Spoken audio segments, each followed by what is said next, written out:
Thank you for tuning in to the latest edition of the 12 Kyle podcast. Whether you're listening during your commute, while working out, or just relaxing at home, we appreciate you. Every download, every listen, and every subscription means a lot. Up next, the 12 Kyle podcast. Ladies and gentlemen, thank you for listening. Thank you for downloading, and thank you for subscribing to the latest edition of the 12 Kyle podcast. I am your boy, 12 Kyle. Man, check this out. On this episode, we're going to do something a little different. This episode, I'm actually going to be interviewed or interviewing, depending on who asks the questions, with four very important people. These people are very close to me. I like to call them, the heart has four chambers. They are truly the four chambers of my heart. Today's episode will be with my children. It will be my oldest son, Dion, who's age 25 at the time of this recording, our middle son, Cameron, who's 22 at the time of this recording, and Brandon, who is 18 at the time of this recording, and our daughter, Skylar, who is 13 at the time of this recording. So the fellas have been on here before, but this is Skylar's first time on the podcast. Sky, welcome to the podcast. Thank you. What's up, fellas? Father. What up, Pops? What up, dog? All right. You don't have to put yourself on mute when you're not talking. You can leave it off mute. It's fine. So yeah, you guys, Cameron actually came up with this idea. At the time that we're actually recording this episode, it is actually Father's Day. We have just wrapped up a very spectacular Father's Day. All of the kids were here, with the exception of Dion, who's away. But we had a great Father's Day. I had a great Father's Day. They made breakfast, which was incredible. What was on the menu? Yeah, it was on the menu. What was on the menu? Oh, what was on the menu? Okay. Well, we had eggs, fried chicken, not waffles, but pancakes, chicken and pancakes. So that was great. And then and fruit. And then we went to church. We went to the 11:15 service at our church. Great service today. Shout out to Pastor Lee, who delivered a great sermon today. And then when we left there, we went immediately to the movie theater where we saw the movie Thunderbolts. It was my first time seeing it. I thought it was pretty good. I'm a big Marvel fan or whatever. And then we came home, got a little rest and relaxation, and then the children prepared dinner, and dinner was incredible. So it's been a great day, and we're winding down Father's Day 2025 by recording this episode.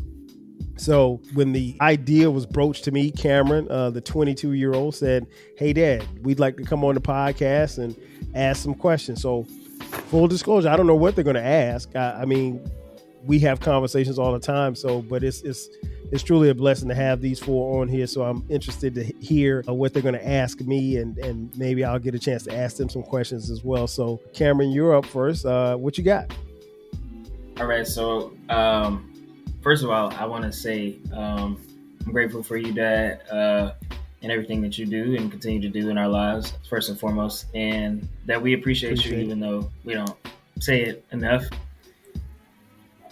So my first question is going to be, what was the most challenging moment in your life, and how did it shape who you are today? Wow. The most challenging moment in my life was the gun in the house situation. I've talked about it on the podcast. I'll keep this story brief, but I had a gun. Well, my aunt left her gun out. My cousin Eric, shout out to my cousin Eric. We were playing with the gun, and I did not know that the gun was loaded. He told me that it wasn't. He had taken the clip out, but there was still one in the chamber. I didn't know anything about one being in the chamber, and I actually fired a loaded gun into the house. Fortunately, I didn't hit anybody, but that moment kind of shook me up. And I was in the 10th grade at the time, just about to complete the 10th grade. It was the last day of school. And that moment changed everything for me, because I realized, like, if I pointed it at Eric, or if I pointed it at myself, or just firing it in the house, I could have hit anybody. And so, it was an eye-opening experience for me, because like I didn't know. I don't think I took things as serious as I probably should have at that particular time. So yeah, that moment right there taught me to be a whole lot more serious about life and kind of get my stuff together, because at that particular time, I'm not saying I wasn't on a bad path or anything like that, but I wasn't. One of the things that I always tell all of you is to stay focused. And that's hard to do. It's hard enough to stay focused, but that was tough because I think up until that point, I really wasn't focused on much but other than playing football. So that's a great question. Anybody else? I know it's like church, nobody want to speak up, but anybody else got another question? I mean, you all don't have to speak at once. I mean, are we not taking turns or how we? I thought we were taking turns. Well, Brandon, I'll throw it to you, Brandon. You got a question for me? You and Mom met in college, so I guess my question would be: did you, at first sight, was it love at first sight, or were you just like going with the flow with her in college? No, it wasn't even close to love at first sight. I thought she was cool, but no, I didn't have any idea that, she was going to be to be honest, I didn't even know she was going to be my girl, because at the time she had a boyfriend, I had a girlfriend, and, we met just really my roommate, Kelly Craig, shout out to Kelly Craig, rest in peace. He was talking to her friend. He just asked me to just come talk to your mom as to kind of just run some interference so she wouldn't be in the way. Yeah. But no, I didn't know. I had, if you would have told me that night that Kelly told me to come down and, run interference, I would have, if you'd have told me that, it would have led to us being in a relationship and marriage and kids and everything. I'd have told you it was crazy. But you just never know how. I guess the moral of our story is a story that I would tell everybody. Like, you just never know how which way life is going to take you. I mean, she had boyfriends, I had girlfriends, over a period of time throughout our lives. And, it wasn't magical. I mean, we had to do the work. And I think that's something that obviously you guys don't see because you're here, but, we had to do the work to get where we are.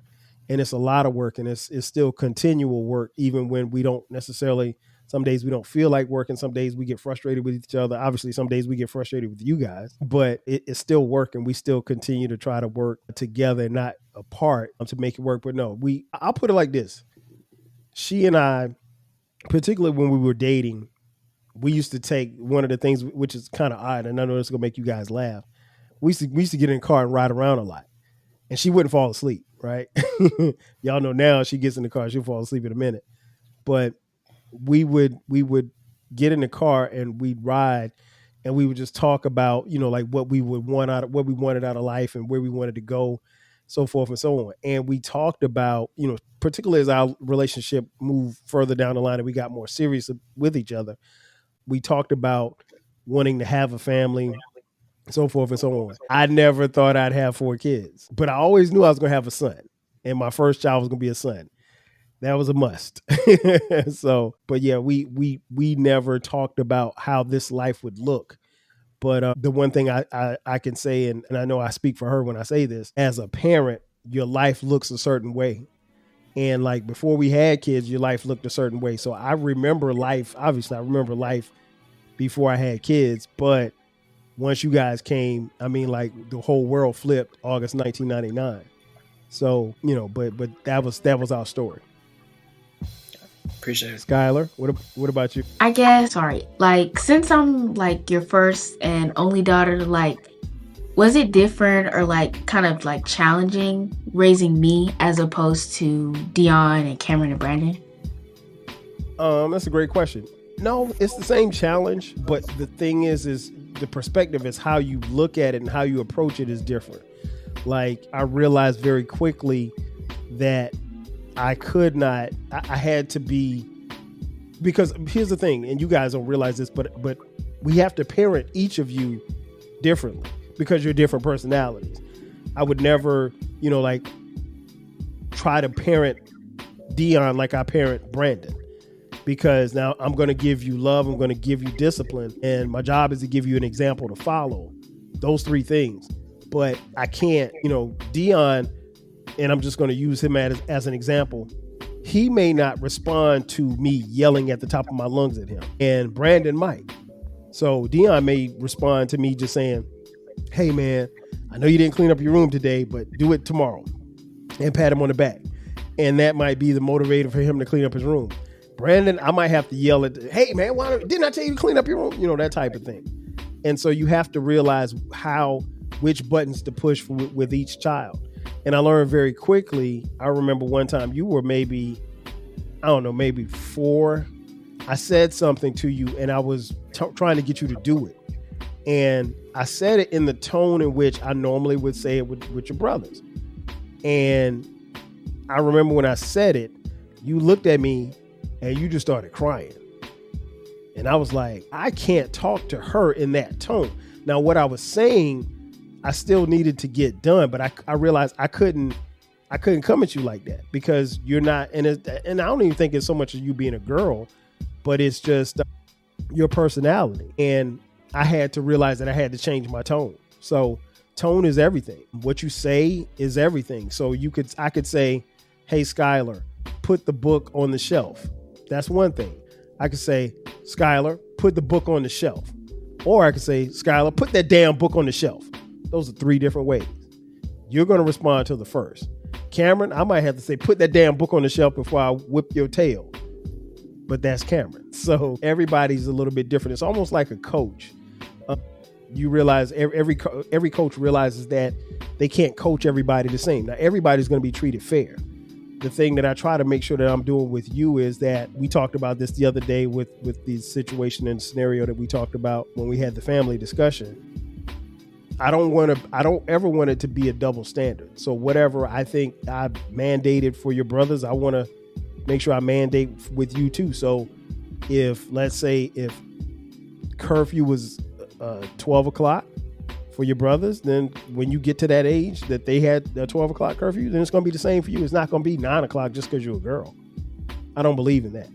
So to answer your question, I'm trying to make sure that I'm handling everybody with fairness and kindness, but everybody you have to, as a parent, and you guys will find out many years from now, parenting is such a rewarding job. While you guys are our children, you're a gift from God. You're not technically ours. God has given you to us. So it's our job to kind of mold you and guide you in the right direction. Dion, you're up next. I know you're a father, and this this question will apply to Skylar as well. What's the biggest lesson you've taken away from fatherhood, or in Skylar's case, parenthood? Man, the biggest lesson is that I realized that you're not gonna get what I'm saying until that day, but like there's no other love. Each of you have a different love and adoration for your mom, my wife, Sharice, and you have a different connection because she carried you for 9 months. But we all have a different relationship because I'm your father. And so in fatherhood, man, you just realize like there's absolutely nothing that I won't do for you. I tell people all the time, and maybe I don't tell you guys this a lot, but everything that I do it for you guys. I don't do everything that we do. There's nothing that I do for myself. I mean, do I benefit from some of the things? Yes. But from where we live to how you guys have grown up, where you've gone to school, where you've gone to college and graduated from college, it's for you guys. So I will, if it involves me going into debt so that you don't have to go into debt, I'll take that because I know that that'll push you along the line further along. There's nothing that I won't do for y'all. One of my jobs is to protect y'all. I'm not a killer, but I will kill somebody if it meant them trying to harm you. And I'll do the time. I don't want to go to jail, and I'm not just saying that trying to be tough, but I just want y'all to understand, like, when you become a parent, everything else goes out the window. I just remember, like, Dion, before you were born, I just remember 1999, I was like, I didn't know how I was going to feel. And I just remember when you were born, like, everything stopped. The way that I saw the world was totally different. And people were like, oh man, are you going to be able to afford, this child? And I'm like, yeah, because the thing is, the money that you spent on yourself, now I'm spending on you. And so it was a point where every time I go in the store, if I was going in the store to get me something, if I was going to get me one thing, you were getting 3 things. So if I was going shopping, let's say I was just going to get some sneakers, I was going to get some sneakers. If I got one pair, you got three. So it's a situation where it's kind of hard to put into words, but you'll understand when you become a father many, many years from now. I really sincerely want you and your brothers and your sister to get your degrees first and foremost and enjoy the world. And it's not to say that you can't enjoy the world when you become a parent, because I have enjoyed the world. But, I want you to have that time with your spouse and build together. And because your mom and I, while we didn't do it the quote unquote conventional way, we had those years together where it was just us. So by the time you came in 99 and then we got married in 2000, then we bought a house in 2001, the house that we live in, that's a lot. And to be honest, financially, that could break up a lot of marriages if you're not handling things right. But we had such a good rapport and such a great friendship and partnership that, any bumps and bruises, we got through it. But no, the thing that you'll see is when you become a dad, those kids come first. That's it. I mean, first and foremost. So anything that I do, I want you guys to do. Just like when we just took our trip 2 weeks ago to New York City. I could have gone by myself, but no, I had to go. You guys had to come with me because there's something I want you guys to experience. I want you to spend time with our family, get to know our family, and then also see the world, because the world is bigger than where we live. And we live in a major metropolitan city. So, but no, everything, when you become a parent, everything that you do is for the kids. At least that's what I think a good parent should do. Cameron? My second question was going to be, is there anything you wish you'd done differently as a parent, and why? I think there's always mistakes that you make. The thing that I've tried to do is not make big mistakes. I've made a bunch of little mistakes along the way. And fortunately, the little mistakes didn't turn into big things. I can't really think of anything that I would do differently. I think I probably would have been more, particularly when you guys were younger, I probably wouldn't have pushed. Because I know, I'll put it like this, and you guys talk about this all the time. I probably pushed you and Dion harder than I pushed Brandon and Skylar. But the reason being is that Brandon and Skylar had the benefit of watching you guys. And when it comes to academics, I know for a fact, I didn't really have to push Dion as hard, because Dion, all of you are very smart, first and foremost. But I didn't have to push Dion as hard. But I think I had to probably push you harder, because you have a lot of traits that are very similar to me. And we always knew, from the time you were an infant, you were going to do things on your time. So I tried to get ahead of that. So I probably regret pushing you as hard as I did academically, and I stayed on you because I know that you could do it. And I tell you guys all the time, if we thought that you were good at, if you got C's and you were C students, if we thought that you were C students, we'd be satisfied with that. But you guys were never C students. And the only time that I could think of where I relented was when Dion had, was that chemistry with Westbrook? Yeah, I mean, was it chemistry or biology? Chemistry. Biology was easy, but chemistry. Yeah, chemistry. For those of you listening, Dion had a chemistry class, and his teacher, Mr. Westbrook, who was certified crazy. I mean, the man is Dion was telling us, he's like, Dad, you don't understand, this guy's crazy. And it wasn't until we went to the parent-teacher conference, I was like, oh, this guy's really cuckoo. I seriously questioned who in the district let this guy teach. But he was teaching these high school students things that chemistry students in college, juniors in college, would be learning. And Dion was struggling, just like everybody was. I think at one point in time, Dion, correct me if I'm wrong, everybody in the class was failing the class, right? Man, it was the highest grade was an 85. I was like, oh. Yeah, so, and when you told me that, I didn't want to tell you because I didn't ever want you to settle, but I just kind of said to myself, if he gets a C, I'm okay with it. Because there was, and I am, as somebody who hated chemistry, there's nothing I could do. I mean, I couldn't help you. And so we reached out to your mom's line sister, and she was like, I hadn't seen this stuff since college. And so she told us that it was extremely hard. But yeah, to answer your question, Cameron, I probably would not have pushed as hard academically on you because I think you probably caught the brunt of it. But I think that it wasn't anything personal. Is because I think you were the one that needed to nudge a little bit more than your brothers and your sister. What you got, Brandon?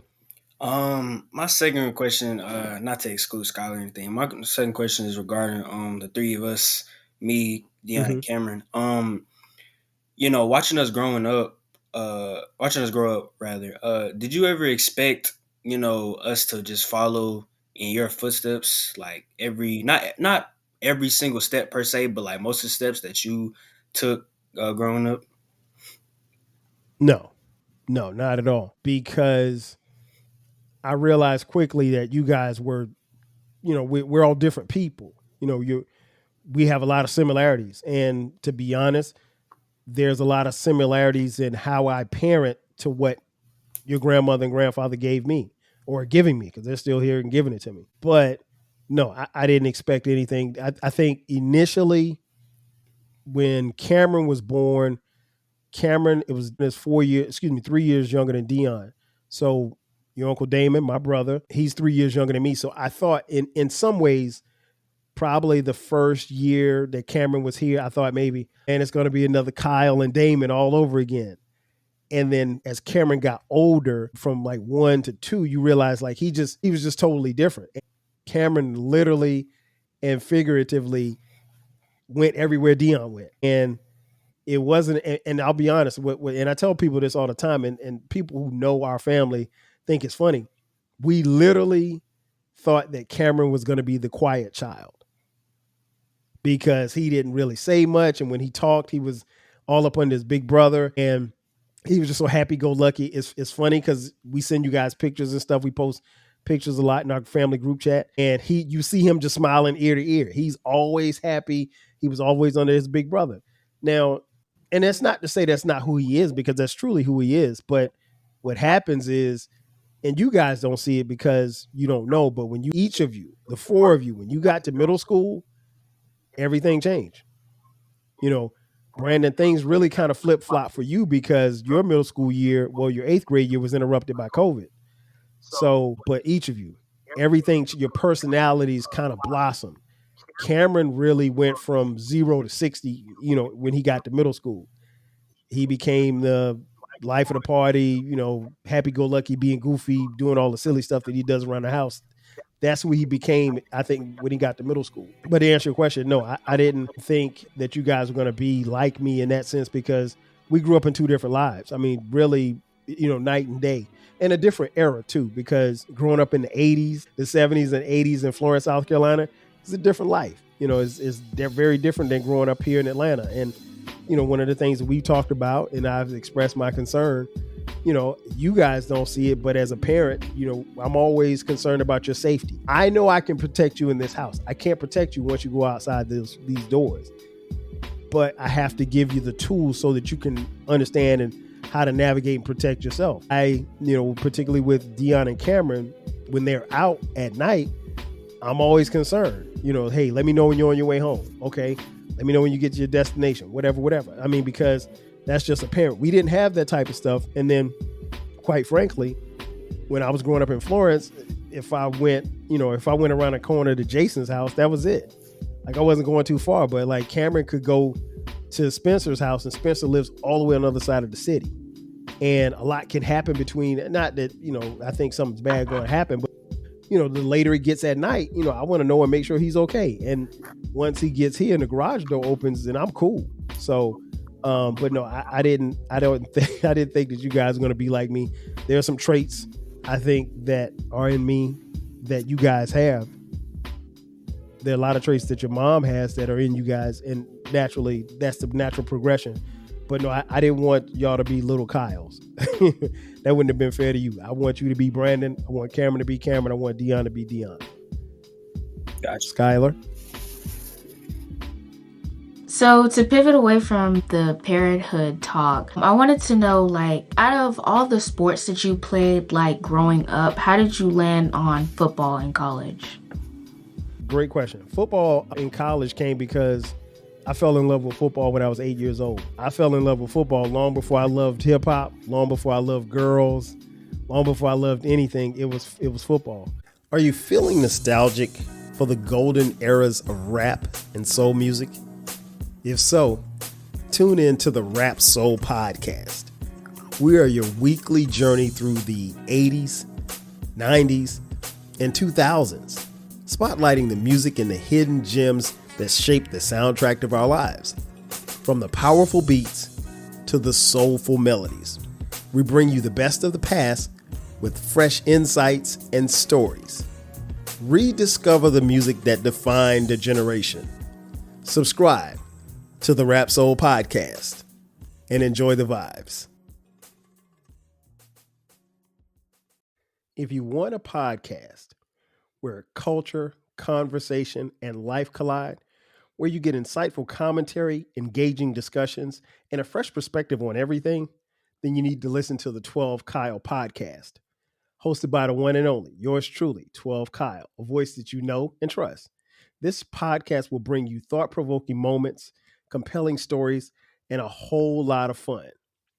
Whether you're a first-time listener or just tuning in, each episode promises to be something new and exciting.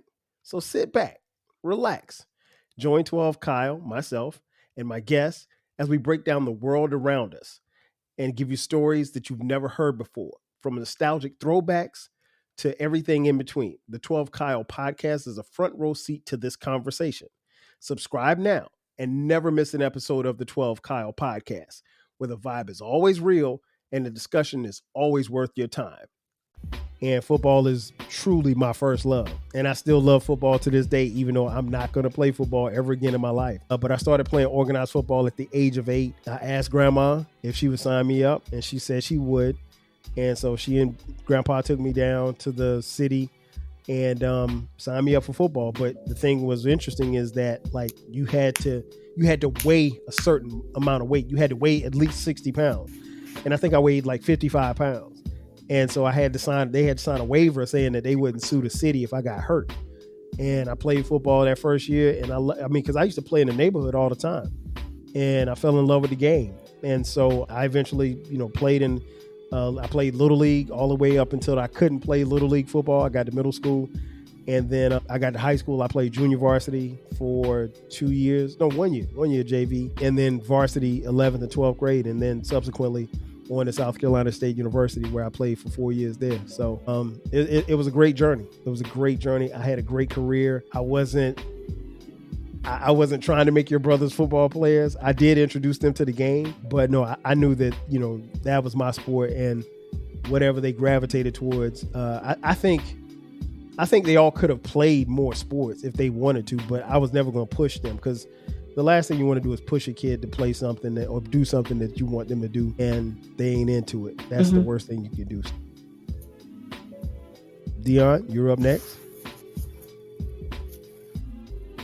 So you've witnessed probably about 50 years of sports history, and you're a big sports guy. So I wanted to add, and you've been to a Super Bowl, you've been to NBA games, you've been to NFL games, been to baseball games, but as far as you can remember, and I need an unbiased answer, what is the greatest sports moment that you have witnessed yourself?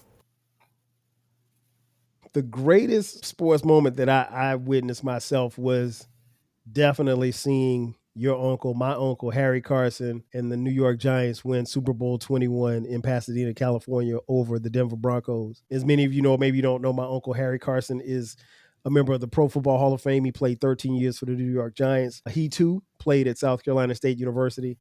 Yeah, that was the greatest moment. Now, does that stack up with seeing Jordan hit the shot? No, it doesn't. Does it stack up with, seeing, Syracuse win the national championship with Carmelo? It hits different when you're a fan of a team or what have you. But because obviously that's my family, that's my mom's brother, and we were there physically in Pasadena. That was the first time I'd ever been to LA.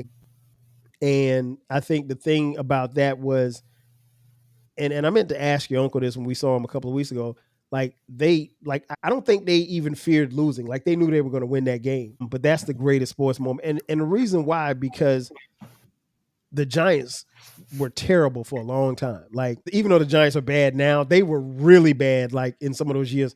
And my uncle was the only shining star until Lawrence Taylor came. And it was just him and Lawrence. And then Phil Simms stepped his game up. And then, the Giants were something to be reckoned with. But I remember years where they were terrible. And so I would keep in mind, I grew up in Florence, South Carolina. So I'm going to school with my Giants t-shirt on, a Giants jacket, and the Cowboys and the then Redskin fans. They'd be heckling me. The Eagles fans, they'd be heckling me and stuff like that. Oh, your uncle's trash. They this, whatever. So that moment was satisfying. It was gratifying just as a fan, because that was the time where I could go back to school. I could go to the neighborhood and just talk trash and say, hey, we're Super Bowl champions. And the Giants, reigned supreme that year. And, obviously the Gatorade bath, he was the godfather of the Gatorade dunk. And, there was always a level of pride, but seeing that moment and being there present, I couldn't describe. It almost felt like we won the championship too, because I'll be honest, I don't know how much I know your uncle wanted to win. But I would say that as a family, I know we wanted it more than him. So if he wanted it 100, we wanted it 150 just for him, because we knew how bad things were in the years where the Giants sucked. And he was, it's tough when you're playing on a bad team and you're the star of a bad team.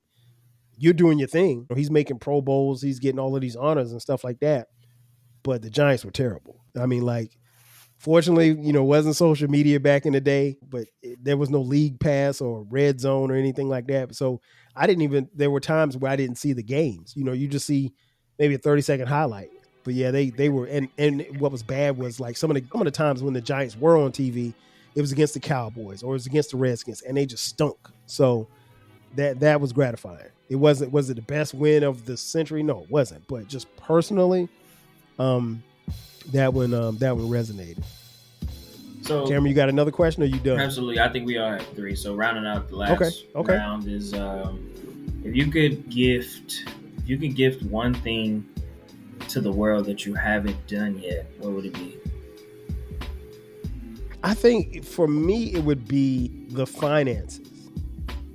But I would make sure that the finances, I would give money as a philanthropist. I would give money, and I would give the money to entities in our community. I would definitely give more. I've given money to South Carolina State University, but if I could write a $50 million check to South Carolina State University tomorrow, I would. No hesitation. And I wouldn't ask for anything in return.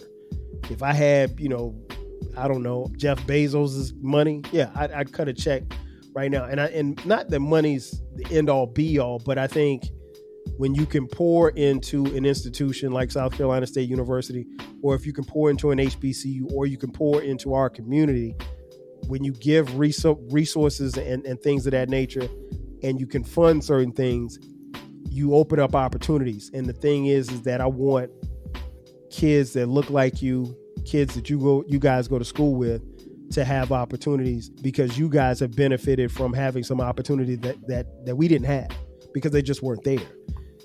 And the thing that I always tell you guys is we want you guys to take advantage of every opportunity that you get, because opportunity is going to come, and it's not going to tell you that it's coming. You just got to be ready. And if you stay ready, you don't ever have to get ready. But you don't want to blow an opportunity. And I'll be honest, I've blown a bunch of opportunities. And as a father, I don't want you guys to make those same mistakes, because I think you guys are far ahead of where I was at your age. And the bar is set. I think you guys can take it and run with it. And then that'll make it even better for the next generation and your kids, which will be my grandkids. Brandon?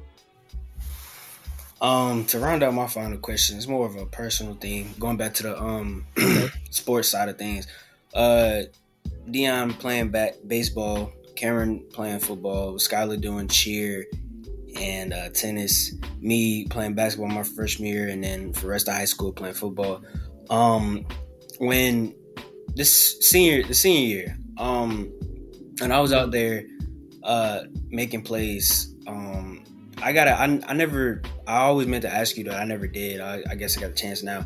Did you see a glimpse of yourself in me when I was on the field? I mean, I got the last name, I got the number, stats to prove for it as well. I mean, I just always remember, after I would make a play or after I did something good, I was always looking for, not in my family, but I was always looking for you. I was always looking to see, if you, saw what it was. You saw the moment and the action. So I always ask myself, but I never got to ask you, did you see like glimpses of yourself in me when I was on the field?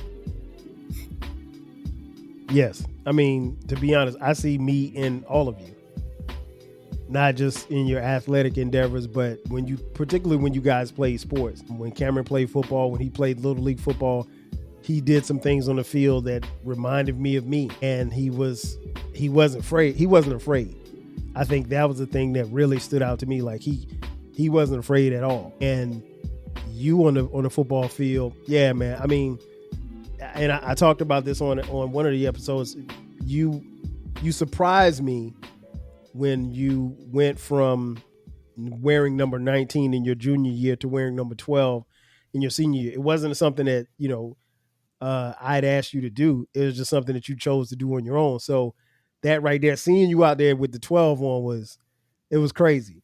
And so like you were always, I'll be honest, when you were wearing 19, it was hard for me to find you on the field at times, particularly when you guys were on the sideline. But when you had that 12 on, you stood out. You know what I'm saying? But no, there were times where you would do things on the field, moves that you would make, a couple of catches you made. I was like, particularly, and I flash back to the Stevenson game where you went crazy. And I told you after the game, I've never personally had a game like that. Well, you had like 6 catches for like 200 yards or something like that, 2 touchdowns. I've never had a game like that in high school. I definitely didn't have a game like that in college. So, and when I told you that, I just remember the big smile coming over your face, even though you guys lost the game.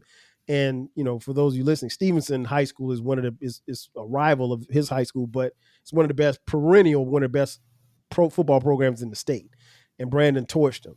But what made me feel better about even the loss was that I told you the week before to be prepared because you were going to get a lot of one-on-one coverage, and you took advantage of it. That game, I can't even say you reminded me of me because you look better than me. And your dad wasn't a bad receiver. I was pretty decent. So yeah. But to answer your question, yeah, I definitely saw a lot. It wasn't anything particular. Sometimes it'd be a move. Sometimes it'd be how you run your routes. Sometimes how you would jog. You look like me. And one game we were at, and your mom leaned over and she's like, Lord, he built just like you. And I was just like, really? So yeah, you definitely made me think about me on that football field. And true indeed for Dion as well. When Dion played baseball, the thing about Dion that reminded me of me was that Dion's hand-eye coordination was crazy. So I think had he kept playing, I mean, sky's the limit, man. I don't know. And we talked about a little regret. I think I probably would not have, if I could do it all over again, I probably wouldn't have pulled him out of baseball as quickly as we did. But it was a lot of stuff going on and, with the team and everything like that. And Dion was, kind of slacking off a little bit in school.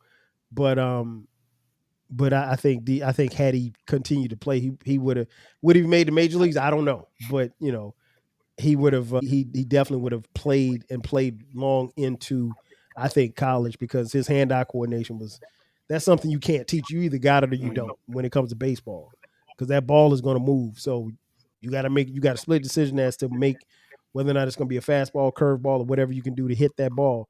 And I think Dion was really, really good at it. And I'm not just saying that as a father. I'm saying that as someone who watches baseball and understands baseball. And, I probably, and your grandfather always says, he still says this to this day, he thinks that I was a better baseball player than I was football player. I just didn't give baseball a chance.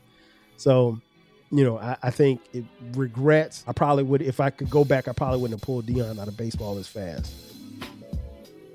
Skylar? Okay, to wrap up, my final question, it's just something I've always been kind of curious about because I've always heard different things about it. But who do you think out of the 4 of us looks most like you? Brandon looks the most, but you all look like me. People will see, and it's funny because I hear this all the time. Now, Skylar, you're really starting to look more and more like me as you've gotten older. And people would, but I'm like, and I'm always curious because like when people say that, I'm like, well, have you seen her mom? Because she looks like her mom. Cameron looks more like your mom than probably anybody else does. But I think personally, I think you all look like me. I don't think, I mean, Brandon, I pretty much spit him out. It's not even close. Dion looks like a really good mix between me and my brother, your Uncle Damon. But we all have a certain look. And I think it was going to be impossible for a woman as beautiful as your mother and a man as handsome as me to make ugly kids. So all four of you are handsome and beautiful. And more than that, you guys are intelligent. And I tell people all the time, your intelligence doesn't necessarily come from your dad. Now, I'm a very intelligent person, but I think your intelligence comes from your mom. All right, what you got, Dion? I got a two-parter. Okay. One is a sports question. Who would you I mean, this isn't the question, this is the lead up. But who is the best team that Jordan was on? Like what year was the best team Jordan was on? I'd probably say that 95, 96 team, the team that won 72 games. I'd probably say that was Jordan's best team. Okay. So you put them, I'm talking about them right then and there versus the 2017-2018 Golden State Warriors in a 7-game series. Who's coming out on top and in how many games? Okay, I got to ask you a question. What rules are we playing by? We playing by the 90s rules or the 2017 rules? Because that makes the difference. We can play by the 2005 rules. No, give me an era because the game is played differently. Thousands. Neither of them eras. Okay, so if you're playing by the 2000s rules, I think that 2017 Golden State team probably beats the Bulls in the 7-game series. But if you play by those rules and you're not hand checking, I mean, Mike might average 50. They probably lose, but he'd probably average 50 because he averaged 35, 36, 37 in the playoffs and in the finals. And that was with hand checking and fouling and slamming and all kind of stuff they did in the 90s. So if you put them in the 2000s where the movement is free, but that Warrior team with Steph, Clay, KD, they were a cheat code. They were a cheat code. So that's probably by era, I think that's one of the best teams I've ever seen in my life. Okay, thank you. And then the last question I have, out of each of us, what is one trait that you think will take us where we need to go? I think in life. And I'll do it individually. I think for you, it's your compassion. The profession that you've chosen, compassion is everything. And I think you've always been one where people gravitate towards. You've always been like the kid that everybody likes. I think if I did a poll of people that you went to school with, both college and high school, I don't think that there were going to be a lot of people to say bad things about Dion. I just don't. And I'm not just saying that because I'm your dad. I just think like that's a trait that you have, your compassion and the field that you've chosen to study in, and you just recently graduated with your master's. I think it's gonna bode well for you because people like talking to you, and you always made yourself easy to talk to and vulnerable, and people will let their guards down. And we're kind of similar in some ways. I think like you're one of the people I think a stranger could walk up to and just start talking to them. They'll just come start talking to you. And they don't know you, and they'll start telling you their life story. And, I think that'll take you a long way. I think for Cameron, his ability to do everything well, I think that is one of the traits that just his versatility, if you will. His versatility, there's so many things that he can do well. It's just really about him honing in on his focus to do it. I think that right there that trait is going to take him a long way in life. Brandon's determination, and you all have determination, But Brandon's determination, I mean, it ain't easy being the younger brother, but he's also the big brother. So he knows that, while he's the younger brother for you two, he's the big brother for Skylar. So he has a path that he's trying to take, but his determination, he's always been determined, always, no matter what. And he was always going to get the party started. We all know he likes to have fun. Now, when he gets to college in the fall as a freshman, can't have too much fun, but you need to have a good time. You should have a good time. I'm sure you, Dion, and Cameron have both told Brandon about how much fun he should have. College is going to be fun. I want you to have as much fun as possible. That being said, you also have a lot of work to do. So don't let the fun override the work. But his determination is what I think one of the traits that is, one of the things that's going to lead him to where he needs to be. I think Skylar, her caring heart. Skylar is she's such a pleasure to be around. And people, I could tell, like her friends and even people that don't know her, she carries a level of respect when she comes in the room. And I'll never forget this. And I don't mind. You guys may have heard the story. Maybe you didn't hear the story. But at one point in time, Skylar was at this elementary school called Wadsworth. I remember we went into school I think we were doing a tour or something.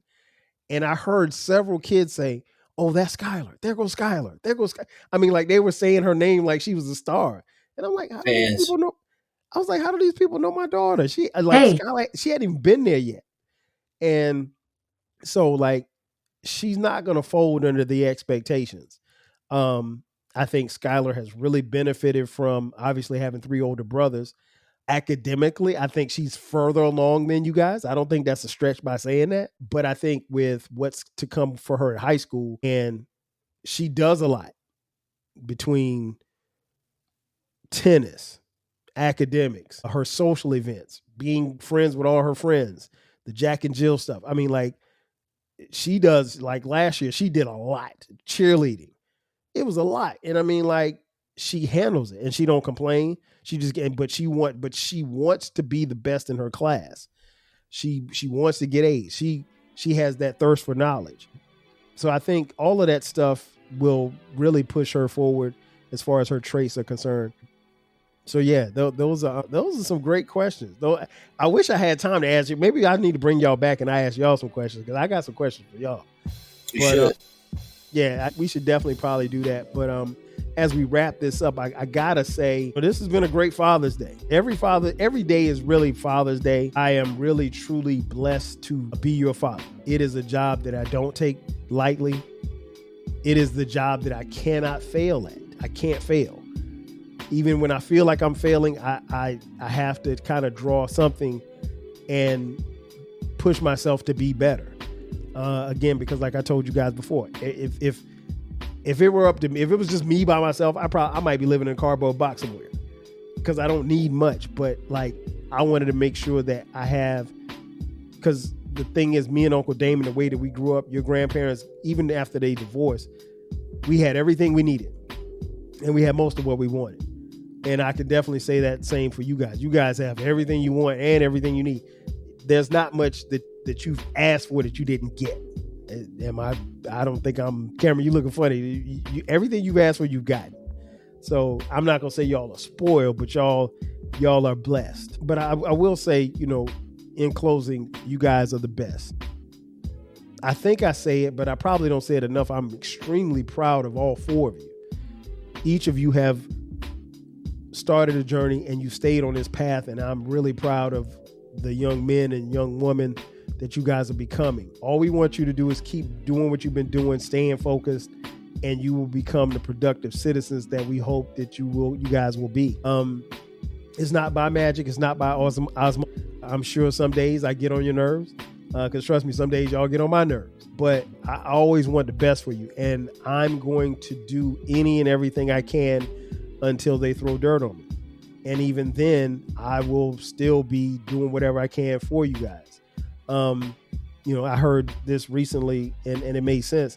It says a father's job is to prepare his children to live in a world without him. Now, while that is a crazy thought, at some point in time, hopefully many, many thousands of years from now, you'll live in this world without me.